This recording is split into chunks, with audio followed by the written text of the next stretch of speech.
the EPA announced that they're banning TCE, which is trichloroethylene, a solvent, and PERC, which is like a daughter product of trichloroethylene. And that's really wonderful and important and good for people, especially those like myself who grew up in Superfund sites where we were always made aware of the solvent in our drinking water. So if you happen to grow up in South Scottsdale, Arizona, yes, that's Scottsdale, Arizona, you may well have been in the North Indian Ben Wash Superfund cleanup site.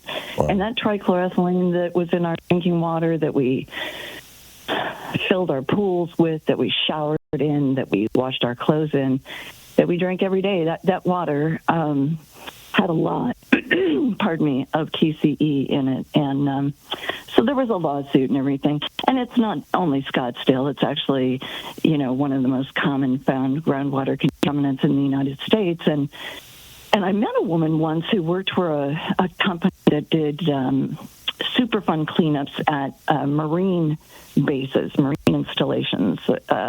Maybe it wasn't Marine, but it wasn't Army. Maybe it was Air Force.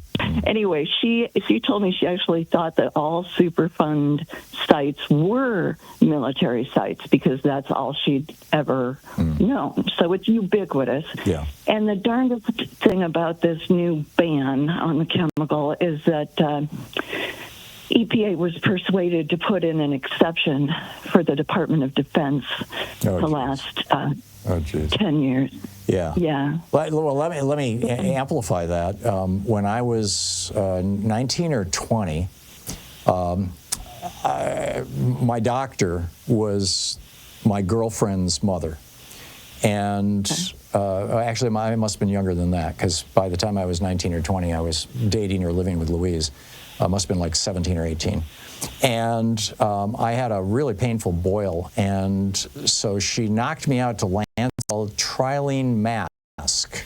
And it was a mask that you put on your face and you inhale out of air that was dipped into a little can of a solvent, which was trichloroethylene. They were using it like ether. They were using it like a general anesthetic. And it was quite pleasant. I mean, I was very, very stoned from it. And then maybe 5 years later, when I was in my mid-20s, I read that they had discontinued using trilene masks and basically outlawed them because they discovered that trichloroethylene was causing liver cancer like crazy. So not only that, but the nurses, Tom, and this is documented, that were working around triethylene masks started miscarrying their babies. Oh, my. And so that was one of the earliest indications. So, in fact, when EPA scientists first looked at trichloroethylene, they recommended a maximum contaminant level of 0. Yeah. Now, that was it's not a potent adhered carcinogen. to. I mean, thank God I've survived it.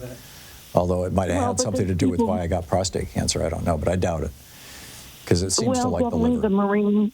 The Marines at Camp Lejeune, Jerry Ensminger, helped move the legislation forward because his little girl born on the base died at 9 years old of cancer. Trichloroethylene, like I said, it's ubiquitous. But the worst part is that it's this exemption, as if there's some force field that exists around the children who live on the base, as if they're not going to die from the exposure. And it's really annoying because the Department of Defense is still burning. Well, what's amazing to me is, I was exposed to this stuff and then learned that it was a carcinogen literally 50 years ago. It's taken that long, a century, for the EPA to ban this, if what you're telling me is correct, Yvonne. That is correct. And they took it out of the operating rooms first because there seemed to be a connection.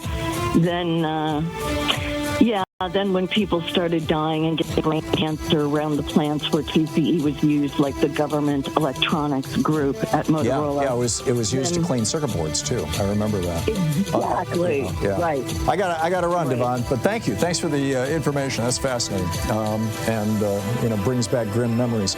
27 minutes past the hour. I'll be back with more of your calls in just a moment. Stay with us.